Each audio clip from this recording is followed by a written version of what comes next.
السلام عليكم ورحمة الله وبركاته، ازيكم حبايب قلبي عاملين ايه؟ وحشتوني جدا من الفيديو اللي فات. اللهم صل وسلم وبارك على سيدنا محمد وعلى آله وأصحابه أجمعين.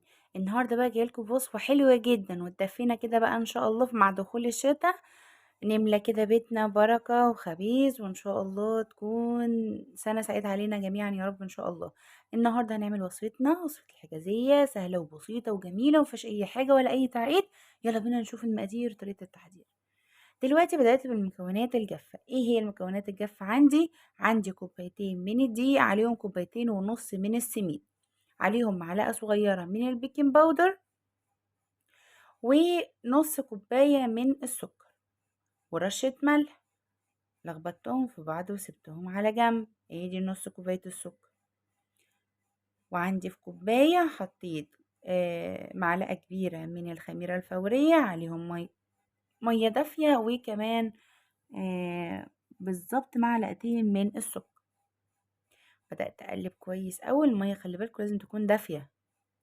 قلبتها كويس أوي وغطيتها وسبتها على جنب لغاية ما تخمر عشان خاطر أتأكد إنها كويسة.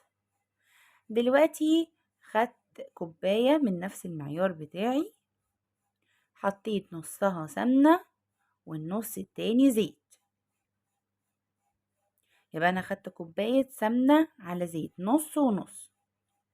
عايزاها ناشفة قوي، أنا بحبها طرية شوية. عايزاها ناشفة قوي بعملها بالزيت كلها. حطي معلقة سمنة واحدة واعمليها بالزيت. بدأت بقى أحط كده، ولازم نبس العجين كويس جدا جدا جدا. دي المرحلة دي مهمة قوي. لغاية ما تبسي كده بإيديكي، مش هينفع بالمعلقة خالص. المرحلة دي لازم نبس بإيدينا كويس قوي لغاية ما نتأكد إن كل حبوبات الدقيق دخل فيها المادة الدهنية اللي احنا حاطينها، زي ما انتم شايفين كده. وبعد ما بسينا العجين كويس قوي كده زي ما انتم شايفين، هنبدأ بقى نحط عليه الخميرة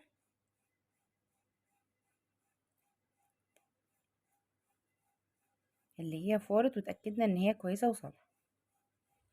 حطيت الخميرة بالظبط. انا دلوقتي المواد السائلة بالظبط معايا من اول العجن لاخره كوباية من المية الدافية، طبعا محتسبة بالكوباية اللي انا عملت فيها الخميرة. يعني انا حطيت نص كوباية مية للخميرة وزودت نص كوباية عجنت بيها.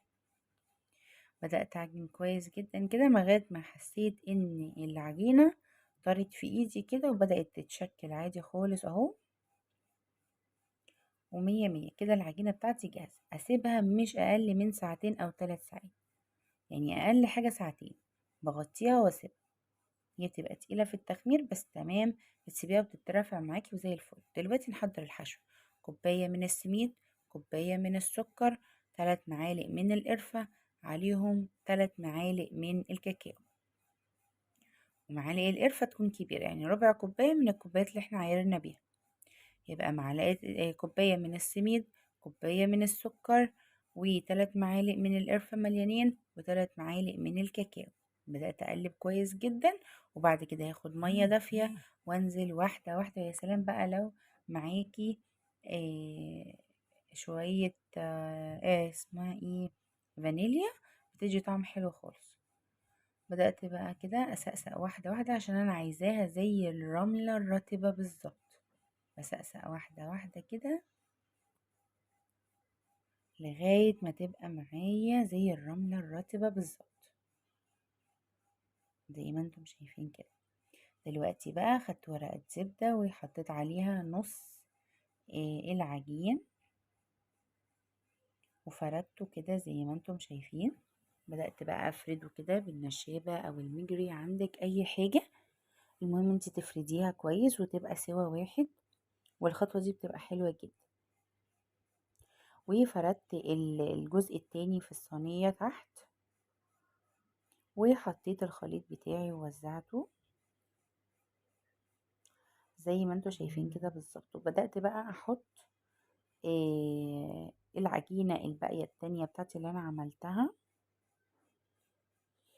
حطيتها كده زي ما انتم شايفين. دي القلبة دي طبعا بتبقى صعبة جدا بس الحمد لله.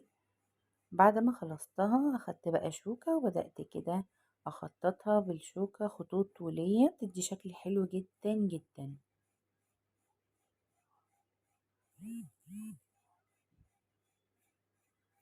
زي ما انتم شايفين كده حبايبي.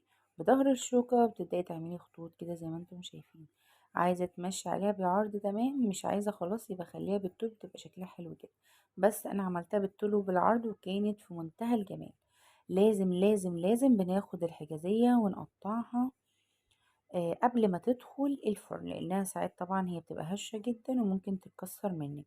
فانتي لازم توائمي ايدك كده وتقطعيها من قبل ما تدخليها الفرن. طبعا لازم فرن مسبق على درجة حرارة 180 ل200 لو الفرن عندك مش حامي.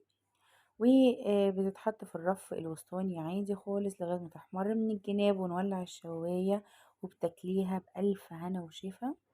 قمة في الروعة وقمة في الجمال. ويلا بينا نشوف الشكل بعد ما طلعت من الفرن.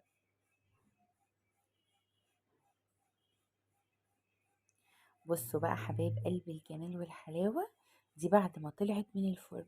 الريحة مش قادرة اقول لكم القرفة مدفية البيت قد ايه، وقلب ريحة البيت، وحسينا كده بأجواء الشتاء.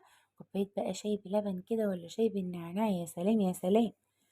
منتهى في الجمال بجد والروعة. الحمد لله مفيش حد دقها وما عجبتهوش، كانت تحفة جدا جدا.